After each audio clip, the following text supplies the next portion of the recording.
gotta lose. You sick of paying debts, we sick of paying dues. You know the one who that we belong to.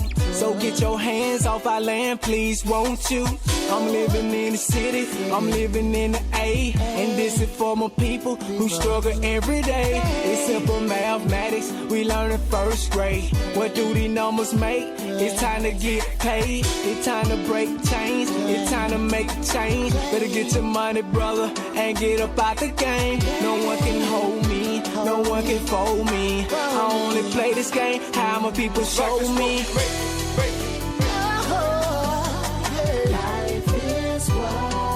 Life is what we make it. Yeah. Life is what we make. Ooh, yeah. Life is what we make it. Yeah. Life is what.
To the show. Throwback Thursday, 1982. So yeah, the message came out in 1982. Didn't realize that. Kind of like the birth of hip hop, man. It's like a jungle sometimes. It makes me wonder how I keep from going under. It's like a jungle sometimes. It makes me wonder how I keep from going under. 404-382-0338. You can also email me at Doug@theDougStewartShow.com and let that ride out one here. Broken glass everywhere. People pissing on the stage, you know they just don't care. I can't take the smell, can't take the noise. Got no money to move out, I guess I got no choice. Rats in the front room, roaches in the back. Junkies in the alley with the baseball bat. I tried to get away, but I couldn't get far. Cause a man with the touch truck repossessed my car. Don't push me. Welcome back to the show. The number is 404-382-0338. You can also email me at Doug@theDougStewartShow.com. Let me read messages in the chat on Spreaker.com. Hear what y'all got to say about this Charles Oakley thing. I know you got a lot of opinions.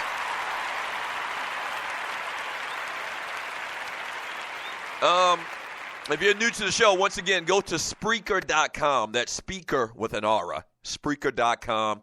Search and find the Doug Stewart Show. Once you find it, there's a little chat bubble icon.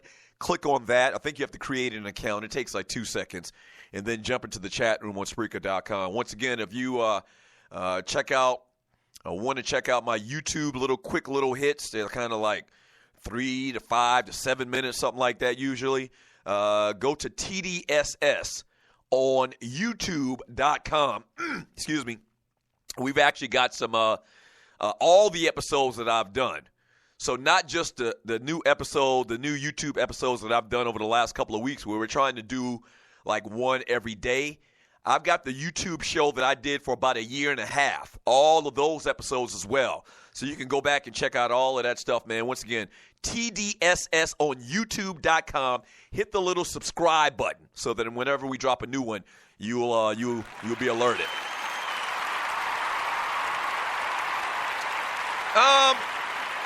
From Grego to Patriot Lover. He says, Draymond is the Warriors' enforcer. All right, so that's perfect.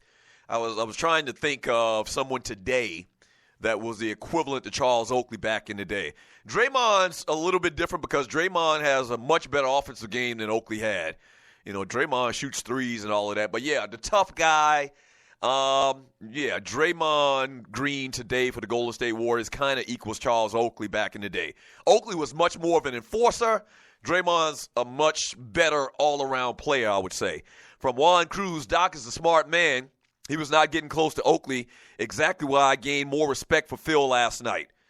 Doc Rivers commented, I read part of this story saying that he thought about going over there and trying to, calm the situation down.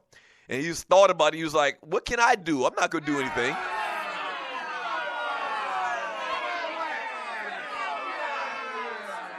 And so he didn't go over there. And the Knicks were playing the Clippers, which is interesting because Carmelo might be a Clipper here very soon.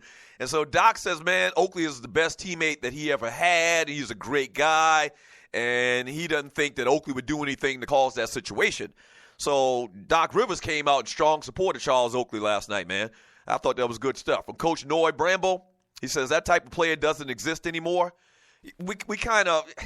I think it does to a degree. Like, you can make the argument maybe that Joakim Noah is that type of player, or used to be. Joakim Noah's lost like 3, 4, 5 steps. He's not the player he was when he was in Chicago.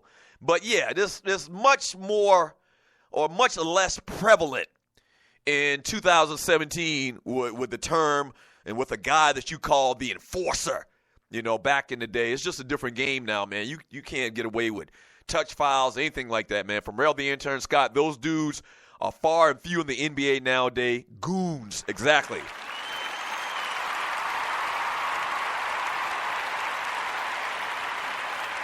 From Chubb D. Yeah, this is good. From a man, Chubb D, he says, hey, Doug, is Charles Oakley's story considered radio gold? Yes, it is. Yes. Exactly. Radio gold. So if you're new to the show, yesterday, I don't know how it came up, but I was talking about how there's this term in the radio industry called gold, like radio gold. And back in the day, our program director always used to say that whenever something big, titillating, controversial happened, it was considered radio gold because it basically, it was something that we were going to talk about, banter about, end on end. And everybody was interested. It was a big story, And so, yeah, this is radio gold. This is exactly what I was discussing and referring to yesterday. Radio gold. From ducking and dodging, we have enforcers, but they can't be as physical as they used to be. Once again, it is a much different game today. From Sidney Jackson, Kendrick Perkins is a fake tough guy. There aren't many enforcers left in today's game. The NBA has phased out that real tough play. Oh, yeah. And Oakley, when he played for the Knicks, they were kind of like synonymous with tough play. Really, it was Pat Riley teams. So when Pat Riley was in Miami, they kind of had the same kind of feel. When Pat Riley was in New York, it was what's his name? Anthony Mason, God bless the dead. It was Anthony Mason. It was Charles Oakley. It was cats like that, man. They had like tough guys, and they had the no layup rule, the Jordan rules or whatever, where if Jordan came down and tried to make a layup, they'd knock him on his ass. The Detroit Pistons employed kind of the same thing early in Jordan's career as well. And you just can't clothesline cats going to the basket anymore. I miss those days. I miss those days. From T 1972 Dub, Charles Oakley went to Virginia Union, so did Ben Wallace. That's right. Those dudes don't play. HBCU pros will fire that ass up. And you really don't see a lot of players from HBCU schools making it in the NBA these days. Like rarely. Rarely you'll see maybe 2 or 3 HBCU players in the NBA, period. But, yeah, back in the day, obviously more prevalent. Charles Oakley and Ben Wallace, who played for the Detroit Pistons, both went to the great Virginia Union. Z-Squad bros, Qs in the fraternity. Yeah, so definitely Virginia Union. Let's see what else we got here. From Andre Elam, Chef, I don't have anything planned. Maybe around tourney time we can hook up. From Grego, planning things outside of the show.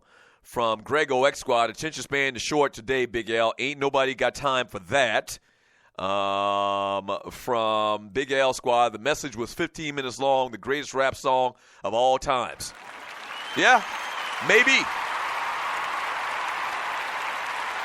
Right.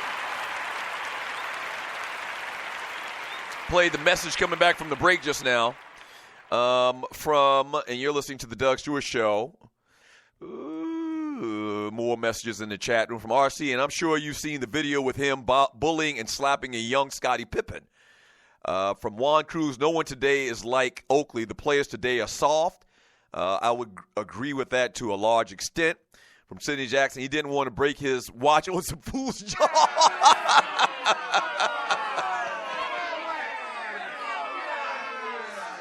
Yes! You have to look very close because it happens quick. Like when he's attempting to get his boy to hold his watch for him. Like the only thing else Charles Oakley could have done is pull off his shirt and scream out, who else would have F with Hollywood Colt? That's what he was about to do. Outcast. Who else would have F with Hollywood Court? And so he was about to take his watch off. And I think the guy actually did pull at it. But at that very second when his boy tried to take his watch from him so he could really get down, they dragged his ass out of there, and I hate to see that.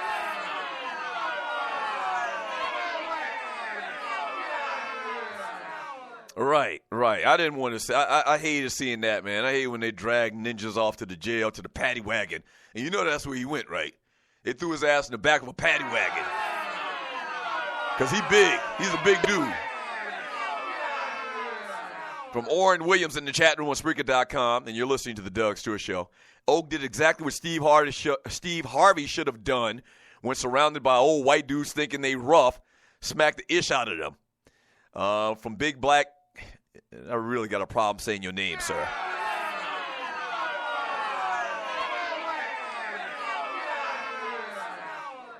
From Big Black Gamecock. He says there's an audio clip out there where Oak is explaining what happened. I haven't heard that yet. From Rel the intern, Scott, Oakley is the type of guy you lose to on purpose when y'all playing video games together because you don't want that.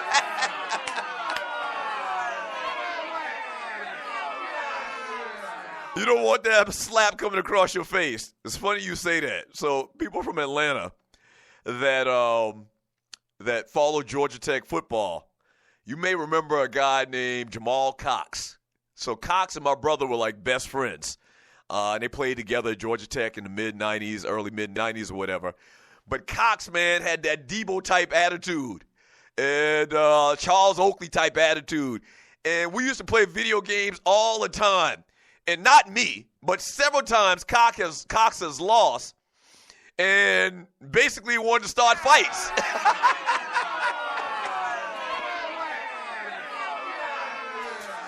He's lost playing the game of Madman. He want to take it outside to the streets.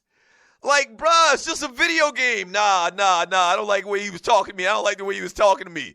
And now all of these cats are kind of like teammates or whatever, man. But Cox had a real mean disposition, man. Good guy, man. But he didn't mind fighting. That's funny. I know some Georgia Tech people laughing now because they know what I'm talking about. From Clay I'll be damned Davis, Cox was basically Debo the Georgia Tech Yellow Jackets. From Clay I'll be damned Davis, all them goons the Knicks had, and Jordan still kicked their ass. They did.